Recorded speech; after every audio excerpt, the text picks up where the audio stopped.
Hej, det er Christine fra Milky Walk. Jeg vil tale lidt om uld, og måske specielt fordomme om uld.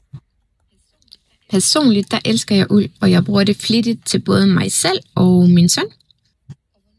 Og hvornår skal man så bruge uld?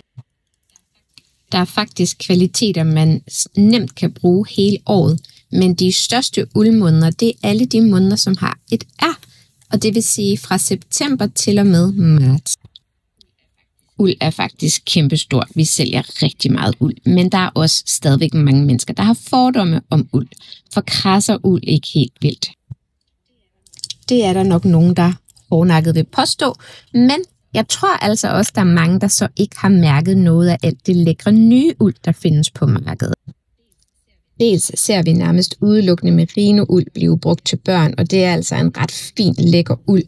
Og så ser vi også en masse spændende kvaliteter, hvor man blander uld med et andet materiale, som gør noget rigtig lækkert for, hvordan den føles mod huden.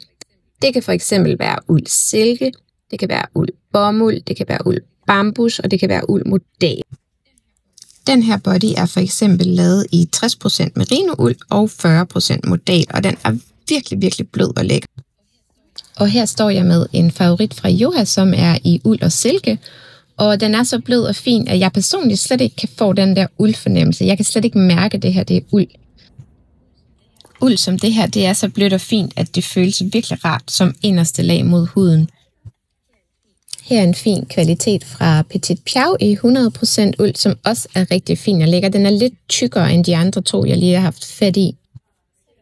Så er der den her fine cardigan fra Joha, som måske lidt mere af den slags uld, man tænker på, når man lige først siger uld. Og det er heller ikke ment som værende inderste lag. Det her, det er et lille stykke overtøj, det kan være en sovejakke, det kan være en jakke til bilen. Det er altså ikke inderste lag uld, men stadigvæk dejligt blød og lækker. Og hvorfor er det så, uld er så godt?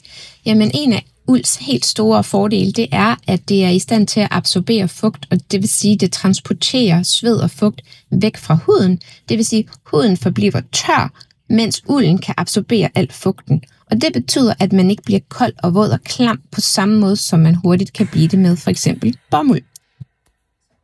Så kort sagt, uld er et fantastisk materiale. Det er åndbart, det er fugtabsorberende og temperaturregulerende.